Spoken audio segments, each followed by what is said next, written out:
ایک یہ بھائی نے مجھے کویسچن کیا، آپ کہاں سے کیا، انہوں نے منع کیا کہ نہ بتائیں، اس لیے میں نہیں کر رہا ہوں، کہ کیا بد زبان عورت کو طلاق دینا ضروری ہے؟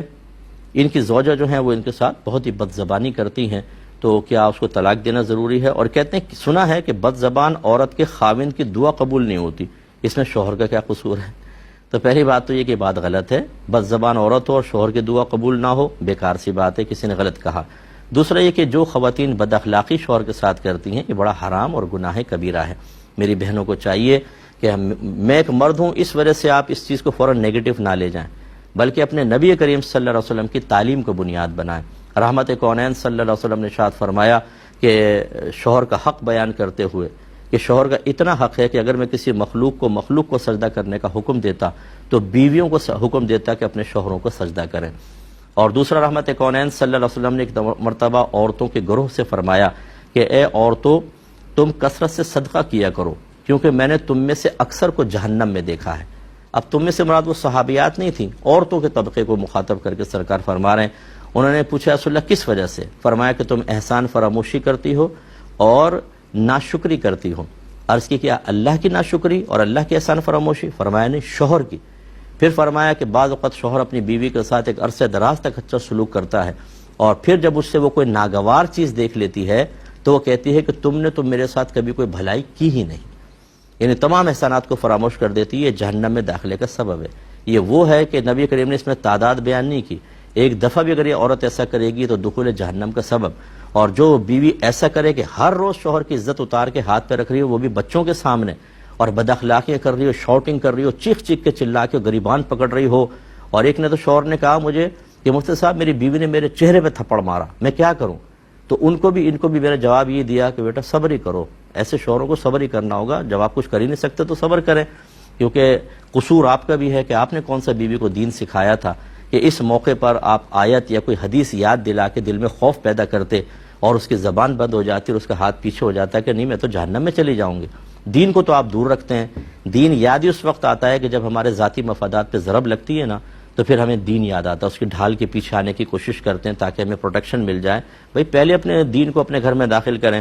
اب یہ کہتے ہیں کہ میں کب تک عورت کی بد زبانی برداشت کروں، میں اللہ کی خوف کے وجہ سے نہیں چھوڑتا، لیکن عورت بازی نہیں آتی، کون سا کڑوا گھونٹ پیوں، کوئی عمل کوئی حل بتائیں۔ تو بھائی پہلی بات تو یہ کہ ایسے ذلت والی جگہ پر رہنا ایک مرد کے لیے بالکل صحیح نہیں ہے۔ اس میں آپ تو ذلیل ہو ہی رہے، بیوی مسلسل گناہگار ہو رہی ہے۔ آپ کو چاہیے کچھ عرصے کے لیے گھر سے علیحدگی اختیار کریں کہ ہو سکتا ہے کہ غیر موجودگی میں ان کو کچھ احساس ہو اور یہ معاملہ ختم ہو، نگاہوں کے پاس سے ہٹ جائیں۔ اور اگر ایسا نہیں ہے، اس کے باوجود بد اخلاقیاں جاری ہیں، تو ایسی بد اخلاق عورت کو بالکل طلاق دینے کا حکم ہے، بلکہ واجب ہے کہ ایسی عورت کو طلاق دے کے اپنے سے جدا کر دیا جائے۔ حکم شرع تو یہی ہے۔ پھر یہ کہتے ہیں اگر اس کی وجہ سے اولاد بھی باپ کے خلاف ہو جائے تو کیا کیا جائے؟ یہ بھی دیکھیں بڑا خطرناک معاملہ ہے۔ جتنی اولاد ہمیں سن رہی ہے وہ اچھی طرح یاد رکھیں، اگر ماں باپ میں جھگڑا ہو جائے آپ کو نیوٹرل رہنا واجب ہے۔ نہ تو ماں کی فیور میں باپ سے بدتمیزی کر سکتے ہیں، نہ باپ کی فیور میں ماں سے بد زبانی کر سکتے ہیں، دونوں ہی جہنم کے راستے ہیں۔ تو علماء نے فرمایا کہ ماں باپ کو چھوڑ دیں، وہ خود ہی کریں، یہ ان کا معاملہ ہے، بروز قیامت خود جواب دیں۔ اولاد کو فریق بننے کی اجازت نہیں ہے۔ ہاں اگر باپ ماں کو مارنے لگے تو بیٹا یہ کر سکتا ہے کہ ماں کو اس طرح ڈھک لے اور اپنی پیٹھ کے اوپر والد صاحب کے واروں کو سہ لے اور ماں کو اذیت نہ پہنچنے دے، اتنا کر سکتا ہے۔ یہ نہیں کر سکتا کہ باپ کا ہاتھ پکڑ لے اور آنکھوں میں آنکھیں ڈال کے سختی سے بات کرے، یہ بھی جہنم کا راستہ ہے، یہ کر سکتے ہیں بس۔ اور میں ایسی بہنوں سے گزارش کرتا ہوں، خدا را اپنی اولاد کو ساتھ ملا کر شوہر کے خلاف اگر آپ نے محاذ بنا بھی لیا، یہی اولاد ہوگی جو میدان محشر میں آپ کو چھوڑے گی نہیں، یاد رکھیے گا، کیونکہ آپ نے ان کی آخرت برباد کی ہے، اپنی فیور میں کرنے کے لیے شوہر کے خلاف کر دیا۔ اب جب بروز قیامت اللہ تبارک و تعالیٰ آپ کی اولاد کو باپ کی نافرمانی پر جہنم کا راستہ دکھا رہا ہوگا تو ان کا مطالبہ ہوگا کہ اللہ تعالیٰ ہماری ماں سے اس کا بدلہ دلوا، کیونکہ اس نے ہمیں ابھارا تھا۔ تو یہ نہیں ہوگا کہ یہ بالغ ہیں تو پپو ہیں آزاد ہو جائیں گے، ان کو سزا تو ہے ہی ہے، ماں کی نیکیاں نکال کر بھی نام اعمال میں ڈالی جائیں گی۔ اس لیے خدا را سلجھے ہوئے ماحول کو مارز وجود میں لائیں، اپنے بچوں کو تباہ نہ کریں، پیار محبت کے ساتھ رہیں۔ اسی طرح کہتے ہیں کہ بیوی جھوٹ بول کر اپنے بھائی بہنوں کو بھی اپنے ساتھ ملا لیتی ہے۔ تو بھائی آپ کی دردناک کہانی میں نے دیکھیں پوری بیان کر دی، ازروئے وعدہ کہ میں نے وعدہ کیا تھا آپ سے میں نے پورا کر لیا ہے۔